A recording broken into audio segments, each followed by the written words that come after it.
Welcome to Naresh study centre. आज मैं आपको class 8 chapter number 1 resources book geography के टेक्सचुअल क्वेश्चन आंसर डिस्कस करूंगा। फर्स्ट क्वेश्चन है, why are resource distributed unequally over the earth. हमारे earth में जो है रिसोर्स हर जगह पे एक जैसे क्यों नहीं है, क्यों नहीं डिस्ट्रीब्यूट हुए हैं। इसका आंसर है, there are various factors over which the distribution of resources are placed such as terrain, climate, height above sea level etcetera. कहते हैं बहुत ज़्यादा रीज़न है, फैक्टर है distribution.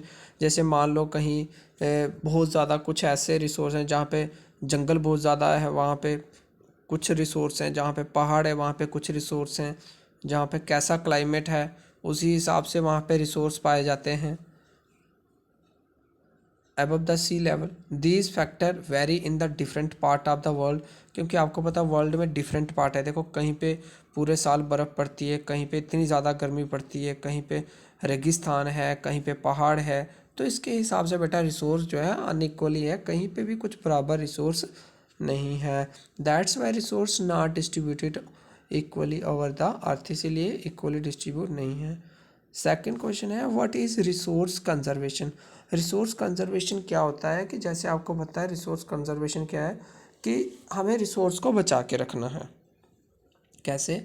Using the resource judiciously and carefully and giving them time to get renewed is called resource conservations. कि भाई जो भी हम रिसोर्स यूज़ कर रहे हैं उनको टाइम के साथ साथ रिन्यू भी करना है, उनको बचा के भी रखना है। जैसे वाटर हो गया, वाटर जैसे ऊपर बारिश पड़ती है, हम उसको अगर बचा के रखेंगे तो वही पानी हमें खेतों में लग सकता है। तो यह है रिसोर्स कंजर्वेशन कि आने वाले दूसरी जनरेशन के लिए भी कुछ बचा के रखना। थर्ड क्वेश्चन है, why are human resource important. आपको पता है सबसे ज़्यादा इंपॉर्टेंट जो ह्यूमन रिसोर्स है, क्योंकि ये ही सब कुछ बनाता है, इसी से सब कुछ जो है पॉसिबल है। Human resource are important because people can make the best use of nature. इसलिए वो इम्पॉर्टेंट है क्योंकि लोग जो है लोग होंगे तो यही अच्छा यूज़ करेंगे नेचर का, क्योंकि समझदार दिमाग जो है इंसान के पास ही है। ठीक है, best use of the nature to create more resources, ज़्यादा से ज़्यादा रिसोर्सेज को क्रिएट कर सकता है बाय अप्लाइंग द नॉलेज, अपने नॉलेज लगा के, स्किल लगा के, टेक्नोलॉजी लगा के।